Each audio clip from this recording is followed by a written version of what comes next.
Today is 30th of April 2025. Yesterday I talked about the four types of energy or exertion categorized based on the function of energy. Meanwhile, I talk how to strengthen the energy, and at the end of the talk I mention yogi's energy must be strong enough. Strong energy is required, and it is definitely true that when we meditate, strong energy is needed to absorb the presently rising object and to establish our mind closely, firmly, steadfastly to the meditative object. We need strong energy. Unless our mind, observing mind, does not establish closely to the meditative object. To develop mindfulness, mind should establish closely to the meditative object. Close establishment, firm establishment, and steadfast establishment is required to develop mindfulness. So in this way we can say to develop mindfulness, strong energy is needed, required.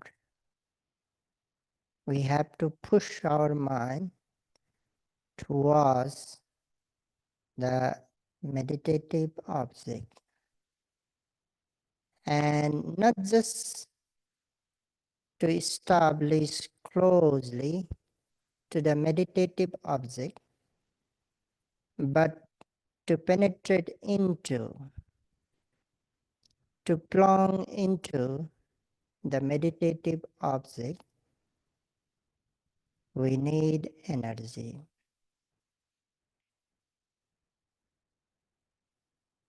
If mind just falls superficially under the surface of the meditative object, then a good qualified mindfulness does not develop.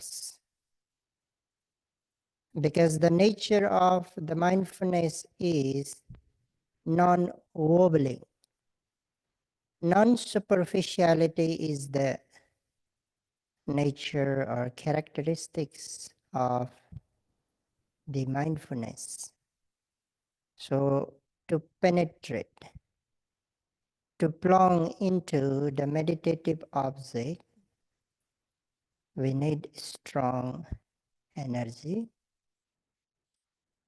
When we place a stone on the surface of water, it slowly plunges into the water. It slowly plunges into the bottom of the water. But when we throw forcefully, then it plunges quickly fastly into the bottom of the water. Similarly, if energy is not sufficient, then mind may just falls superficially on the surface of the meditative object, whereas if we apply sufficient energy, then mind plunges into the meditative object. And mind must plunge into the meditative object not just to develop mindfulness, but to know the natures, characteristics existing in that meditative object. Need to plunge into that meditative object. We observe physical and mental objects to know the natures, characteristics of those physicalities and mentalities. They have individual natures or characteristics. They have conditional characteristics, and they have common characteristics. First, we have to know the individual characteristics of physicalities and mentalities. Hardness, softness, tension, tightness, coolness, warmness, heaviness, lightness. These are the individual characteristics of the physicalities.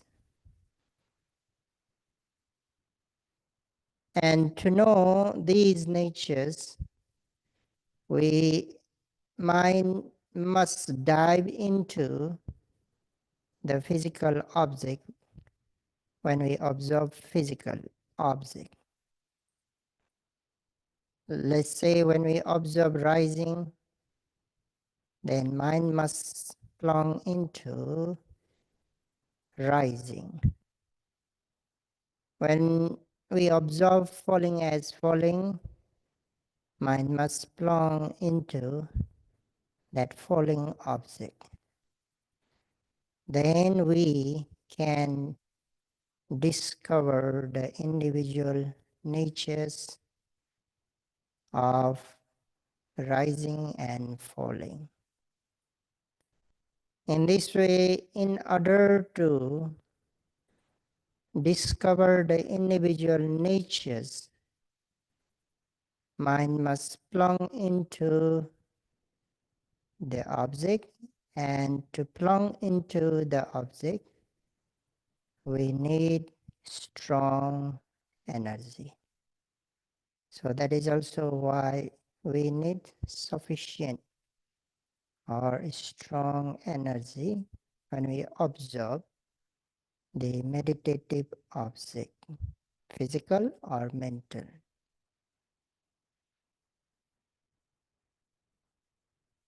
Not only that, physicalities and mentalities, they arise and pass away in super fast manner. They arise swiftly and pass away swiftly. If we don't apply strong energy and push our mind or rush towards the meditative object, we delay. We delay to catch the presently arising object. We delay to catch the presently arising object. We can't catch the presently arising object at present moment. We delay. For example, if we observe rising and falling, And if we delay because lack of sufficient energy, we may not catch from the beginning to the end of rising. We may not catch beginning to the end of falling. We may not catch the individual natures beginning to end. And in the case of mental objects are even more faster than physical objects. So to catch on time, to not to delay, again, we need energy to rush towards the object, to rush towards the object. So these are the reasons, why we need the sufficient, strong energy. And yesterday I talked how to strengthen that energy. As we try our best to strengthen our energy, and when energy becomes strong enough, mind becomes brave enough. Last time I talked the nature or the definition of the energy, braveness.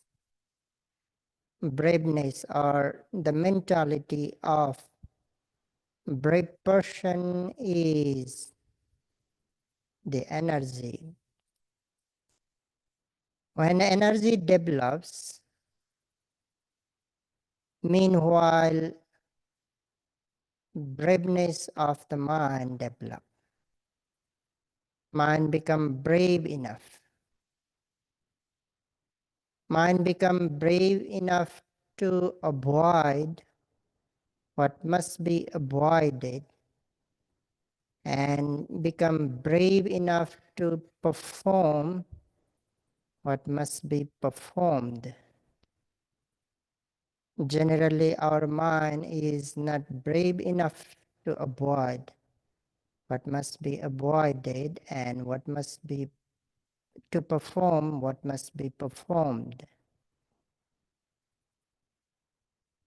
Despite of knowing that this is not good to do, we at times mind is not brave enough to avoid, like unwholesome actions, physical actions, verbal actions, and mental actions. We know that those actions are not good. They bring bad results, bad consequences. Despite of knowing, at times, mind is not brave enough to avoid. We commit bodily, verbally, and mentally. Why? Lack of braveness. And on another hand, despite of knowing good actions, wholesome actions, despite of knowing that those actions will bring good results, we fail to perform physical, verbal, and mental good actions. And again, because lack of the braveness. By practicing meditation, we develop that braveness. And this braveness is developed by the development of the strong energy. So that quality will be developed during the practice. If we don't apply strong energy, laziness arises. Laziness is the nearest enemy of meditators. I repeat, laziness is the nearest enemy of the meditators, troublemaker. It keeps loitering to arise in our mind. As soon as we lack, as soon as we fail to apply energy, laziness tends to arise. Laziness tends to arise. And when laziness is there, our practice, laziness hinders in our practice. We can't move forward. We can't move forward. That's why in order to overcome laziness, again, we need strong energy. We need a strong energy. So these are the few things why we do need strong energy during practice. From the very first day, we have been talking about the two mental factors, accurate aiming and the energy. And I have almost talked much about the energy, the benefits, immediate benefits that we can enjoy by having energy.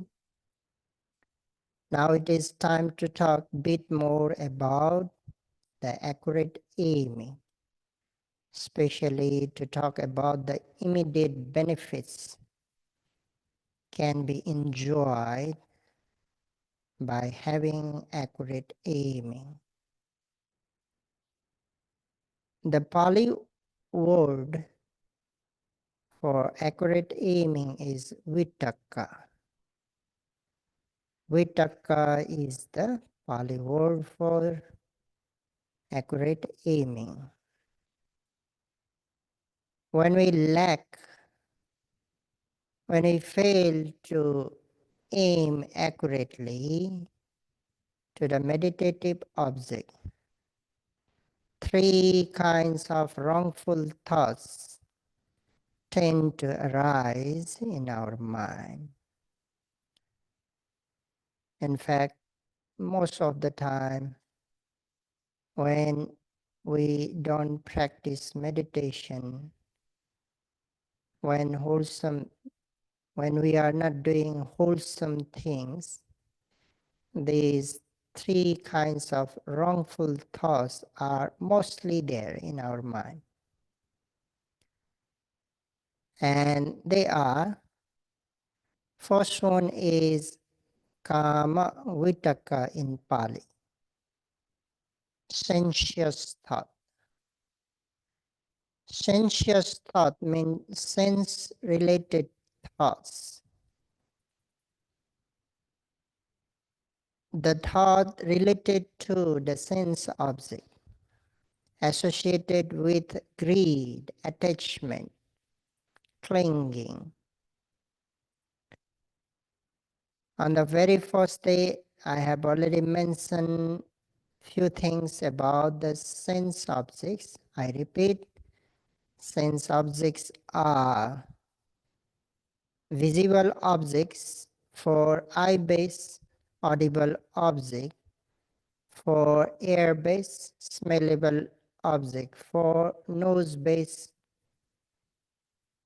testable object or edible object for tongue base and tangible or tactile object for body base. These are the 5 sense objects. So sensuous thoughts are those when we think about these sense objects associated with greed attachment. I would like to add more things about the sense objects. Like when we talk visible object is the sense object, but not only the visible object, the container, the holder of the visible object is also the sense object. Like flower. Flower is the container or the holder of visible object. When we look flower, we does not just look the visible object. Flower is the container. Man, woman, all these things are the container of the visible object. Like song. Song contains the sound, audible object. Sound, uh, song is also the sense object. Singer could be the sense object because he or she contains or he or she holds the sound or he or she sings the song. Similarly, the container of the smellable objects like perfume and so on. All the foods are the container of the testable object, and so do the tangible object, the container of the tangible object. So in this way, not only the visible objects, audible objects, smellable, testable, tangible, but the container holder of these sense objects are also exists into the sense objects. So that means when we think about the merely about the sense object and the container of the sense objects, then it is the sensuous thought. Like when we talk, I want it, I like it, I love it, how can I get it, how can I have it? These kind of thoughts are sense-related thoughts. Sense-related thoughts. So these are sensuous thought.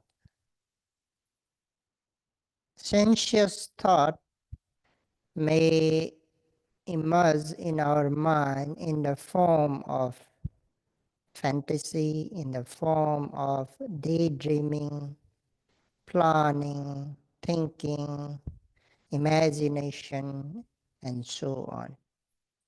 In many forms, sensuous thought may appear or emerge in our mind.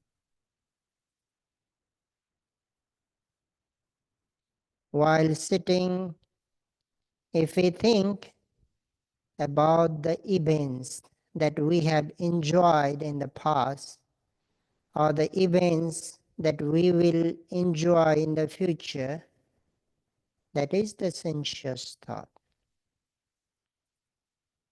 The moments that we have spent with friends, with families, good moments, and the moments that we will spend in future with friends, families, the enjoyable moments, this is also the sensuous thought. When we think about the delicious food, think about the movie, song, or singer, actor, actress, and so on. These all are the sensuous thought. When we think about the name and fame, when we think about being wealthy, these all are the sensuous thought. So that's why they are mostly running in our mind. They are mostly running all the time. When we lack mindfulness, they keeps running. They keep running in our mind. That is why I just mentioned they are mostly there in our mind. So when we lack to aim the presently arising object, sensuous thoughts are likely to arise, likely to emerge in our mind. Not only related to our daily life, even related to practice. When we have pleasing sensation, we wish to have more. That is also the sensuous thought, because it is accompanied by greed. We want more. We want more pleasing sensations. And when we have unpleasant sensation, again we want the pleasing one. We wish that the unpleasant sensation to disappear, and we wish for the pleasing one with attachment. That is subtle type of sensuous thought. So in this way, there are many sensuous thoughts keep arising during the practice. When we fail to observe the presently arising object. This is about the kama vitaka in Pali, meaning sensuous thought. Second is vyapada vitaka. Generally we translate as ill will. Ill will. So hatred related thought. Thought which is associated with anger. Which is associated with anger. While doing sitting meditation, when we have bad memories, this hatred related thought tends to arise, especially when we remember the person that we don't like, we hate, or he or she may have performed these beneficial things to you, then hatred tends to arise. Ill will tends to arise. Aversion tends to arise. When a fellow yogi makes noise intentionally, unintentionally, these hatred-related thoughts tend to arise. Oh, that yogi, why he makes noise while I am sitting, while I am doing sitting meditation. He or she should concern about me while I am doing sitting meditation. So hatred tends to arise. Again, this hatred-related thought may arise in the form of in different ways, in different form may arise. When we don't want to forgive someone, when we want revenge, when grudge is there, then this hatred, ill will tends to arise. So this is the second one. The third one is more violent. This is harmful thoughts, more cruel than the second one. Now it wants to harm, it wants to torture, it wants to kill, it wants to be violent.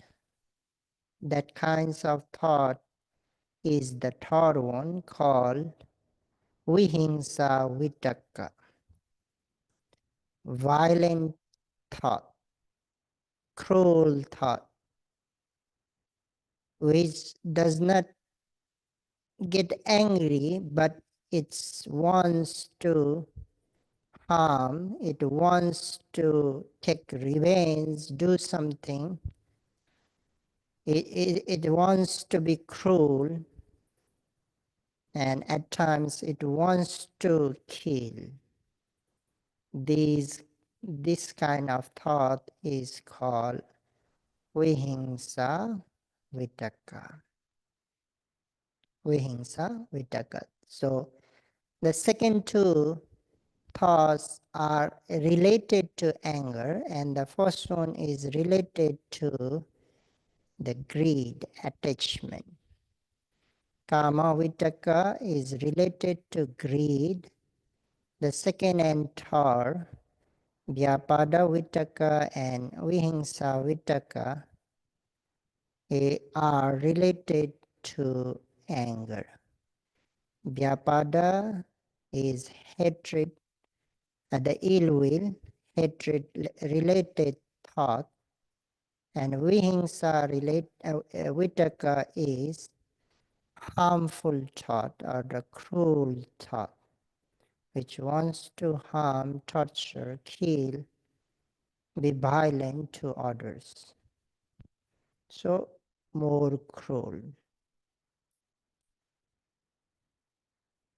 When we lack to aim the presently arising object, these three types of wrongful thoughts tend to arise. One of them tends to arise in our mind when we lack to aim the presently arising object. On contrast, when we aim accurately to the presently arising object, we are free from these three kinds of wrongful thought. For example, when we aim the rising at that time, these three wrongful thoughts are not there. When we aim falling, these three wrongful thoughts are not present. Again, when we aim another rising, another falling, these three wrongful thoughts are not there, not present. They have no chance to arise. So we be free from these three kinds of wrongful thoughts. This is the immediate benefit we enjoy having the accurate aiming. Having accurate aiming. So here I would like to talk a bit more about the anger for your general knowledge. Anger arises due to the 9 reasons, main reasons. We also call as the cause of grudge, causes of grudge. The first one is when a person does this beneficial thing, disadvantageous thing to you, then at that time anger arises. If he or she does at the present or doing at the present, anger arises, grudge arises. Not only at the present moment, but if he or she has done in the past, then that is also the reason of occurrence of anger. And we think, oh, he or she has done harm to me in the past, has done disbeneficial things, disadvantageous things to me in the past. If he or she does at the present, then again anger arises. And when you believe that he or she will do in future, then again anger arises. So if a person has done, does, or will do in these 3 moments, in these 3 time periods, disadvantageous or disbeneficial things to you, then anger or the grudge arise. 3 reasons: past, present, and future.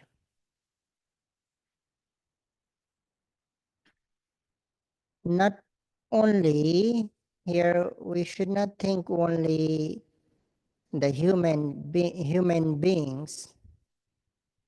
We have to think about the all living beings, like mosquito. If a mosquito has bitten you in the past, then anger arises. Oh, this mosquito has bitten me. If it bites you at the present moment, then again anger arises. It hasn't yet, it is not at the present moment, but when you think it will bite you in the future, then at that time also anger arises. Because you think that that mosquito harms you.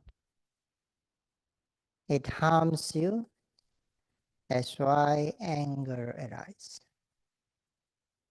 These are the first 3 reasons of occurrence of anger. Then another, not for you, but for those to whom you love, to whom you cherish. If a person does harmful, disadvantageous thing to him or her, to whom you love, to whom you cherish, he or she could be family member, he or she could be your friend, anyone.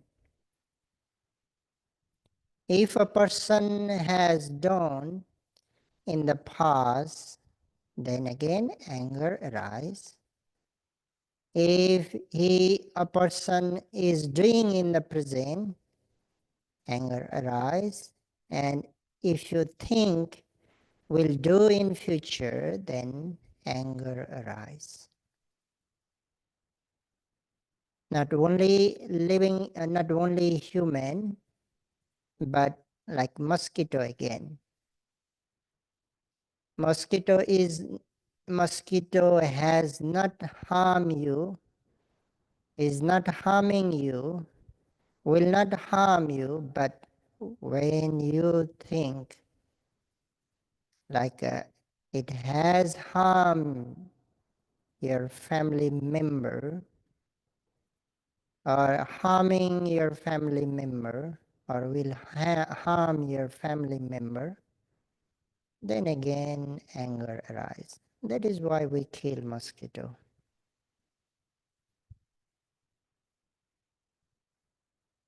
So again, in the past, at the present moment, and in future. So 6 reasons. Now another 3 reasons. A person does the advantageous thing, not advantageous thing to your enemy. Now it's about the enemy, or it's about the person whom you don't like, don't cherish. He could be enemy, your enemy. If a person does welfare, has done the welfare of him or her, then again anger arises. If a person is doing welfare of your enemy in the present, again anger arises, grows arise. And if you believe that will do in future, then again anger arises. So in this way, there are 9 reasons of occurrence of anger or grudge. So when I just mentioned about the 2, the hate anger related wrongful thoughts, these are the reasons of arising those 2 wrongful thoughts. And there is one more. That one is non-relevant, or the causeless anger. Baseless, we can also say baseless anger. And that is when we trip, when we stumble, when we bang into something, anger arises. Not for any beings, but maybe non-living things, towards the non-living things. When we don't like rain, if it's raining, then again anger arises. When we don't like sunny day, if it's sunny, then anger arises. When we don't like wind, if it's windy, then the anger arises. So these are the baseless or the causeless, conditionless anger. So in this way, there are 10 reasons to arise the anger. So if you don't want anger, you have to remove these 10 reasons. So this is for your general knowledge. So these are the 10 reasons of occurrence of anger, and 9 are mostly to the occurrence of grudge. So altogether 10. So to prevent these 3 wrongful thoughts as well, or to dispel 3 wrongful thoughts, we need accurate aiming. Another immediate benefit we can enjoy having accurate aiming is being free from sloth and torpor. Sloth and torpor is directly opposite to accurate aiming. Sloth and torpor freeze our mind. They unfresh our mind, they deactivate our mind, whereas accurate aiming refreshes, freshens our mind, activates our mind. That's why these two are directly opposite. Accurate aiming and sloth and torpor are directly opposite to each other. That means when you have sloth and torpor, that means you are lacking to aim accurately to presently arising object. You are lacking to aim accurately. When you have sloth and torpor, refresh your mind by aiming accurately to presently rising object. Accurate aiming has capacity, potency to beat the sloth and torpor. Whenever you feel, whenever sloth and torpor is there, just refresh your mind. Make sure your aiming is accurate towards the presently arising object. If you refresh, if you aim accurately, but you have to do again and again at the beginning, you have to aim accurately again and again, over and over, repeatedly to the presently arising object. By refreshing your mind, or by aiming accurately to presently arising object, if sloth and torpor is still there, you can add some extra objects to refresh your mind. While observing rising and falling, if sloth and torpor is there, you may add like rising, knowing, falling, knowing. You may add knowing. Or better than that, you may add sitting and touching. Note rising, falling, sitting, touching. When you note sitting, you have to scan your body from bottom to top quickly, within a second. sitting, finish. And touching. You may choose minimum 2 touching points, right buttock, left buttock. So when you note touching, first right buttock, right bottom, absorb, aim your mind towards the right buttock, where your right buttock is connected with cushion. So that point. Then again rising, falling, sitting. Again scan your body. Then touching left buttock. Then again repeat the same thing, rising, falling, sitting, touching. Now again right buttock.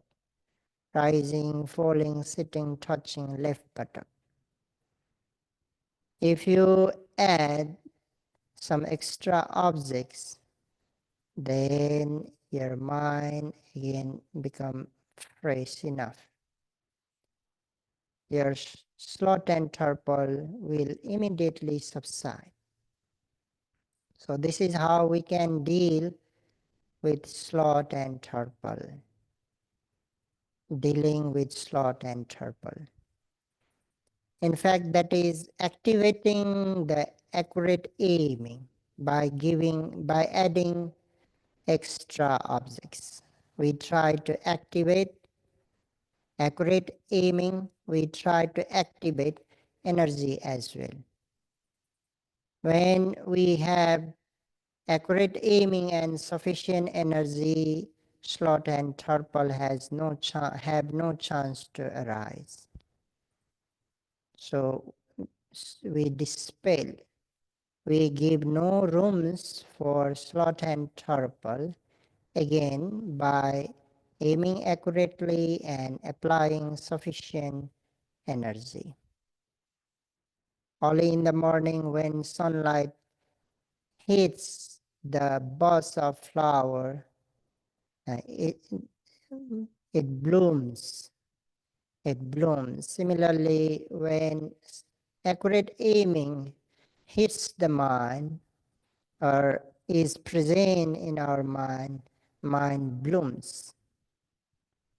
Sloth and torpor, when sloth and torpor is there, mind is contracted. When accurate aiming is there, mind is widened.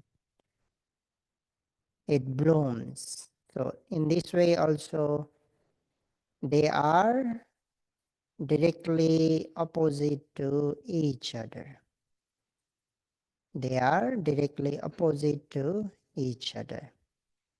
So that's why in order to dispel sloth and torpor, or by aiming accurately, we dispel sloth and torpor. And one more thing, if you have bad sloth and torpor, you have to do a good walking. Before that sitting section, you have to do a good walking. If you do a good walking and if you carry on that energy until you do sitting meditation, that is very helpful to overcome sloth and torpor. So do good walking, and when you sit, from the very beginning of the sitting, from the first rising and falling, make sure your aiming is accurate to rising, falling, then next rising, next falling, next rising, next falling. If continuously you make sure that your aiming is accurate, then in that sitting hardly sloth and torpor arise. So these are some techniques to deal with sloth and torpor. So simply, the prevention is better. Prevention is better. by aiming accurately to presently arising object, we prevent sloth and torpor. So these are the immediate benefits that we can enjoy having energy, sufficient, strong energy, and having accurate aiming, the vitaka. That is why these two mental qualities are involved or exist in Noble Eightfold Path. Aiming, accurate aiming, that I just mentioned as vitaka, in Noble Eightfold Path, it becomes Samma Sankappa. Samma Sankappa means right thought. Actually, it is right aiming. So this is the one factor of Noble Eightfold Path, and energy is Samma Vayama, right energy. So these are the two factors of Noble Eightfold Path. So that is also why they are very crucial in our practice. So by knowing how crucial, how important these two mental factors, may you, by knowing the benefits as well, that by knowing the benefits, immediate benefits that we can enjoy by having accurate aiming and energy, may you all be able to aim accurately and apply strong energy to absorb each and every presently arising object, and by having them, may you all be able to enjoy the immediate benefits that I have just mentioned.